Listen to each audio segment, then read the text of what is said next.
Halo Sobat Matematika, selamat datang di Ordinat, obrolan di Departemen Matematika. Balik lagi kali ini sama saya Arlin. Cuman saya nggak sendirian nih, ditemenin sama dosen muda yang keren banget. Mungkin nanti kita bisa kenal lebih jauh lagi ya. Ada Mbak Husna di sini. Halo Mbak Husna. Halo. Mungkin bisa perkenalan dulu nih Mbak.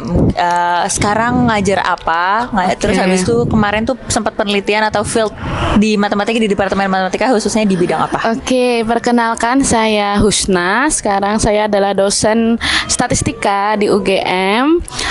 Bidang saya adalah multivariat, analisis multivariat, random matrix teori, dan juga ya statistik untuk statistik oke lah gitu.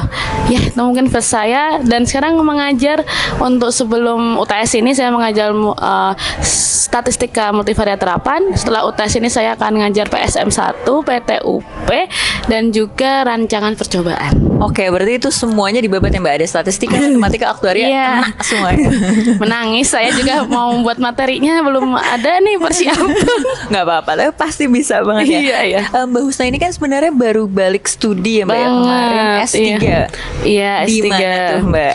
Ya, jadi saya dulu saya S1 Statistika UGM, S2 dan S3-nya di Tohoku University di Jepang. Spesifiknya di Sendai. Kemarin tuh S2 S3-nya ngambil kayak topik spesifiknya tentang apa sih Mbak? Oke, sebenarnya saya di S2 S3 di sana tuh ambilnya matematika statistika. Jadi lebih ke teori banget. Dan mungkin yang saya sebutkan tadi bidangnya adalah random matrix teori. Jadi saya lebih membahas tentang PSM, statistika matematika dan juga random matrix teori. Oh oke. Nah itu S2 sama S3 topiknya sama atau gimana? Sorry benar ya? Sama, ya mirip. Soalnya S2 saya lebih bahas tentang multivariat terapan, tapi juga teori tentang eigenvalue dan kawan-kawan. Yaitu masuknya random matrix teori yang di mana di S3 dilanjutkan kembali, walaupun ada lumayan loncatnya jauh. Jadi kayak S2 tuh mungkin beginner, tapi pas S3 tiba-tiba spesifik banget. Kayak tiba-tiba ada di langit ketujuh analisis gitu tiba-tiba gitu. Oke. Nah Mbak tuh bisa S2 dan S3 di Jepang karena ada beasiswa apa gimana nih Mbak? Iya, alhamdulillah saya dapat beasiswa dari Jepang langsung, Mombugakuso. Maxti. Ya itu jadi itu satu paket. Jadi waktu itu ada peluang S2 S3, walaupun setelah S2 ada tes lagi, tapi tesnya presentation saja. Jadi nggak ada tes tulis lagi. Kalau pas masuk S2-nya saya ada tes tulis dan tes wawancara. Oke, itu beasiswa dari pemerintah sana atau dari universitas Mbak?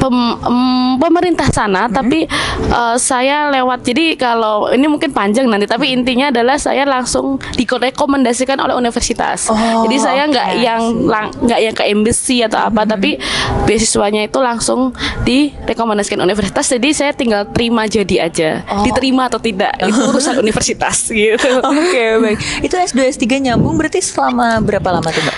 Seharusnya beasiswa saya itu 5 tahun, tapi saya ada pertambahan jadi setengah tahun, jadi total 5,5 tahun di Jepang. Boleh ceritanya sedikit dong Mbak? Atau banyak juga nggak apa-apa sih.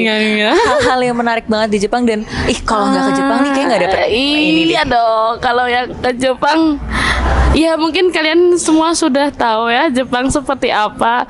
Orang-orangnya yang sangat sistematis, teratur, bersih.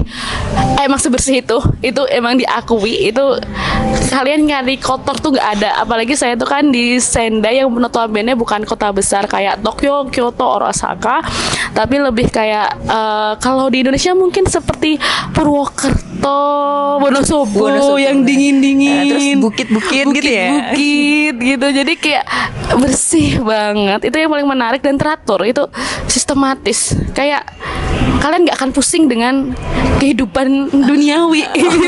Itu jadi kalau mau kemana-mana gampang, terus udah jelas sebenarnya. Jelas banget mau ke sana, walaupun saya terus terang tidak fluently bahasa Jepang. Saya cuma bisa pasif aja. Itu juga masih bisa bertahan hidup dengan Google Translate dan dengan kemudahan-kemudahan yang diberikan oleh Jepang seperti itu. Kalau Mbak ini kan katanya gak fluent bahasa Jepang, tapi pas lagi kuliah tuh pakai bahasa Inggris tapi. Nah, ini alhamdulillahnya saya tuh ikutnya internasional program, jadi nggak ada masalah untuk bahasa Jepang. Bahasa Inggris full bahasa Inggris. Saya ngomong sama supervisor saya itu bahasa Inggris dan semuanya bahasa Inggris. Walaupun Tohoku universitas saya itu memberikan fasilitas untuk setiap orang, untuk setiap mahasiswa internasional bisa sekolah bahasa gratis. Okay. Wow. Hanya saja ya namanya juga harus ada motivasi ya. Jadi mungkin motivasi saya kurang besar untuk belajar bahasa Jepang. Jadi ya akhirnya ya mutung di tengah jalan. Mungkin motivasi sobat matematika yang kalau biasa nonton anime atau dengerin lagu-lagu Jepang ya Mbak ya. Jadi teman-teman saya yang fluent dalam bahasa Inggris, bahasa Jepang itu pasti kita sudah tahu indikasinya. Dia adalah wibu yang suka anime, atau mungkin wota yang suka girl group seperti itu, atau yang emang dia emang antusias dengan Jepang. Jadi kayak emang motivasinya harus tinggi gitu. Harus ada alasan. Oke, mungkin asik banget ya Mbak ya itu kehidupan di Jepang dan segala macam sistematikanya. Dan kayaknya kita nggak bisa dapetin itu kalau nggak ke Jepang langsung. Iya, gitu bener banget. Nah, bahkan tadi katanya beasiswa itu bisa ceritain nggak Mbak kayak prosesnya atau perjuangannya yang atau hal-hal uniknya gitu selama dapetin beasiswa itu? Jadi saya tuh emang dari saya sudah ada cita-cita jadi dosen tuh sejak SD sebenarnya. Wow, pede banget ya. Terus akhirnya lulus S1 lulus, tapi sebenarnya itu juga ragu karena saya juga bingung mau jadi dosen tuh mau gimana. Tapi alhamdulillah lingkungan keluarga saya itu ada beberapa yang menjadi dosen, jadi ya mikir S2 dulu.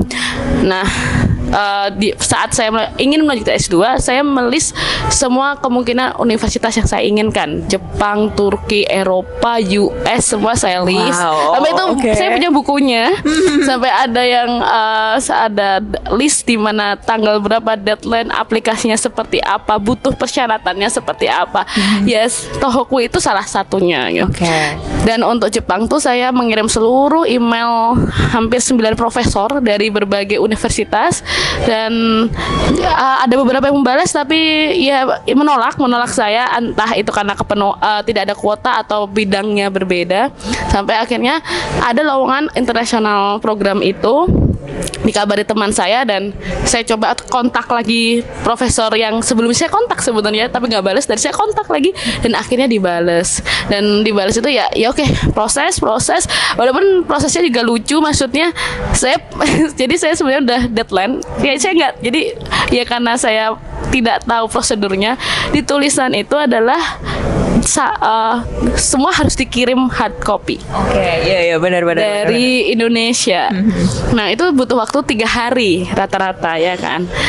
Saya di jadwal itu, di deadline itu tertulis tanggal 31 November. 30 November. Oh sorry ya, 30 November hari terakhir November. Pas saya udah kayak oh ya udah saya kirim tanggal 30 November, saya kira capos gitu. Jadi kayak bukan nyampainya di sana tapi caposnya. Terus saya baca lagi prosedurnya. Itu tuh sampai sana. Notabene saya belum mendapatkan surat rekomendasi dari Pak Danang dan Pak Danardono, di mana Pak Danang lagi pulang kampung dan beliau baru sampai di Jogja lagi tanggal 30 November. Padahal itu rekomendasi harus tanda tangan basah, nggak bisa, dulu belum digital. Terus itu ya tidak tahu kalau sekarang udah boleh atau enggak. Saat itu nggak boleh. Jadi kayak apakah ditakdirku? Tapi akhirnya saya diberi saran oleh kakak saya, coba kontak admission, dan katanya alhamdulillah sama admissionnya diperbolehkan di extend 3 hari ya. Kabarin saja kalau sudah gitu. Nah itu alhamdulillah sekali, akhirnya ya tentunya emang takdirnya ke sana. Walaupun terus terang ya bidangnya itu sangat berbeda dengan keinginan saya. Saya dulu S1 skripsi saya itu survival analysis. Jadi saya bercita-cita menjadi biostatistik. Biostatistician. Cuma pas itu saya malah dapetnya teori. Pas keterima itu lucu banget, saya pas pengumuman saya keterima. Terus saya kayak seneng, tapi kayak ini aku beneran mau jadi anak teori. Dari yang selama ini langsung terapannya bahkan langsung menjurus ke biostat gitu ya Mbak ya. Spesifik sekali. Jadi kayak awalnya kayak kaget, seneng, campur alhamdulillah gue berangkat nih ke Jepang beneran nih, beasiswa nih. Tentunya ya Loh kok? Aduh ini gue udah, tapi ya sudah akhirnya dijalanin ya, walaupun tertatih-tatih tapi alhamdulillah bisa lulus lah. Berarti dengan perjuangannya segala macam dan Iya. cerita uniknya tadi ya Mbak ya, akhirnya Iya. 5,5 tahun di Jepang dan balik lagi jadi dosen di UGM. Iya gitu. itu ya. Oke, nah teman-teman sobat matematika pasti tadi merasa kayak ih pengen banget jadi ngerasain kuliah di Jepang, pengen banget gabung di UGM dulu, habis itu segala macam mungkin mengikuti jejak yang Mbak Husna juga yang keren banget ini. Ayo jadi dosen. Nah Mbak, ada pesan gak nih buat sobat matematika yang mungkin sekarang lagi berjuang juga, mungkin ada juga yang ngerasain ih kok nggak sesuai sama bidangnya atau gimana gitu, ada pesan gak dari Mbak Husna? Pesan pasti apapun ya, mungkin pasti ada rasa tidak cocok atau rasa tidak suka, tapi selalu berpikir positif, cari positifnya sekecil apapun dan pikirkan kayak ini akan berakhir gitu. Misal pun kalian masih belum berpikir bahwa nggak ada positifnya, tapi tolong tuntaskan dan berpikirlah bahwa ini ya bagian hidup kalian dan selesaikan, ini amanah gitu. Ya begitu aja Oke, sih. ini amanah dan pasti nanti juga akan berakhir dan ketemu sebenarnya ada positifnya ya Mbak iya, ya? positifnya, dan entah itu kalian di bidang statistika atau mungkin kalian akan mencari jalan yang lain, tapi pasti ilmu di S1 ini sangat bermanfaat sobat. Oke, makasih banyak nih ya Mbak Husna, termasuk pesan-pesannya tadi. Gimana nih sobat matematika, udah makin tertarik belum buat kuliah termasuk ke Jepang gitu ya? Atau kalau sobat matematika mau dengar cerita yang Mbak Husna lebih dalam lagi, bisa yuk gabung aja ke Departemen Matematika atau tontonin konten-konten di media sosial Departemen Matematika di Instagram, TikTok, Twitter, YouTube, dan juga tontonin Ordinat. Mungkin di episode-episode berikutnya ya Mbak ya, kita ngobrol-ngobrol lagi. Mbak Husna, terakhir ada yang mau disampaikan dulu nggak nih? Apa nih ya? Statistika Jaya. Oke, Statistika Jaya, Departemen Matematika Jaya. Terima kasih sobat matematika. Dadah.